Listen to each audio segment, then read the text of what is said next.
தமிழகத்தை வறட்சி மாவட்டமாக அறிவிக்க வேண்டும் என்பது உள்ளிட்ட 6 அம்ச கோரிக்கைகளை வலியுறுத்தி திருச்சியில் விவசாயிகள் தொடர் உண்ணாவிரதம் இருந்து வருகின்றனர். இன்று மொட்டையடிக்கும் போராட்டம் நடைபெற உள்ளதால் பரபரப்பு ஏற்பட்டுள்ளது. இதுகுறித்து பாரதிய கிசான் சங்க மாநில துணைத் தலைவர் ஐயா கண்ணுவுடன் எமது செய்தியாளர் விஜயகோபால் மேற்கொண்ட நேர்காணலை காணலாம். விஜயகோபால், திருச்சியில விவசாயிகள் மேற்கொண்டுள்ள போராட்டம் குறித்து சொல்லுங்க. இது குறித்து பாரதிய கிசான் சங்க மாநில துணைத் தலைவர் ஐயா கண்ணு என்ன சொல்றாரு, அதையும் சொல்லுங்க. தமிழகத்தை வறட்சி மாநிலமாக அறிவிக்க வேண்டும்.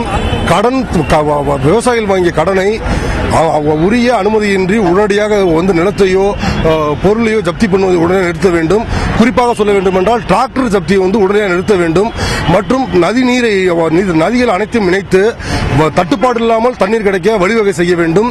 மற்றும் கரும்பு டன்னுக்கு 3000 ரூபாய் தர வேண்டும் உள்ளிட்ட 6 அம்ச கோரிக்கைகளை வலியுறுத்தி பாரதிய கிசான் சங்கத்தினர் கடந்த 5ஆம் தேதி திருச்சி மேலசிந்தாமணி அண்ணா சிலை அருகே நூதன தொடர் உண்ணாவிரத போராட்டத்தை துவங்கினர்.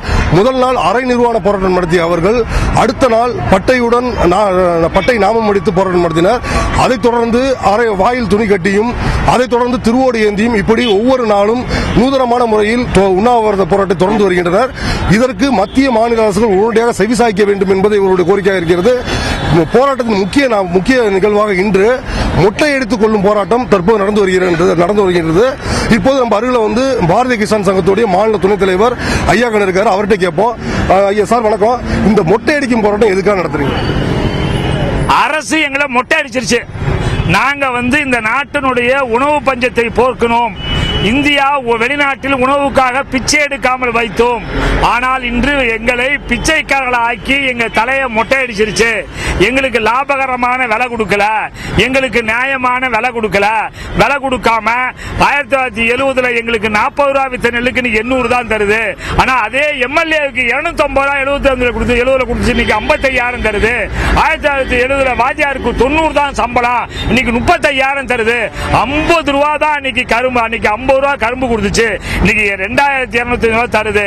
இந்த கொடுமை எல்லாம் எங்களை மொட்டை அடிச்சிருச்சு. எல்லாத்துக்கும் நல்லா வாழ வைக்குது. எல்லாரும் இந்நாட்டு மன்னர் தானே சட்டம் சொல்லுது, கான்ஸ்டிடியூஷன் ஆஃப் இந்தியா சொல்லியும் எங்களை அடிமைகளாக இருக்குது. இந்த 8 நாளா நாங்க உண்ணாவிரதம் இருக்கமே, எங்களை கேட்க நாதி இல்லையே, யாரும் பார்க்க மாட்டேங்கிறாங்களே, எங்க குறைய கேட்க மாட்டேங்கிறாங்களே. எங்களை இப்படியே மொட்டை அடிச்சிருந்தா நான் என்னதான் ஆகுது? எங்களை மொட்டை அடிக்காதீங்க, மொட்டை அடிச்ச அரசு எங்களை மொட்டை அடிச்சுன்னு காமிக்கிறதா இன்னைக்கு விவசாயம் எல்லாம் மொட்டை அடிச்சுட்டோம். இப்ப அடுத்த கட்டமா உங்க போராட்டத்தில் என்ன செய்யலாம் முடிவெடுத்திருக்கீங்க? இந்த 14 நாள் நாங்க இங்க உண்ணாவிரதம் இருப்போம். எங்களுடைய கோரிக்கையை அமைதியா தெரிவிப்போம். அரசு எங்களை பார்த்து எங்களுக்கு உதவி செஞ்சா இல்ல செய்யறேன்னு சொன்னா இந்த போராட்டத்தை நிறுத்துவோம். அப்படி செய்யலன்னு சொல்லிருச்சுன்னா 200 பேர் பாலிட்டால் வாங்கிட்டு நேரா முதலமைச்சர் வீடும் பிரதம மந்திரி வீட்டிலும் போய் மருந்தை குடிச்சிட்டு தற்கொலை பண்ணிக்க போறாங்க போய்.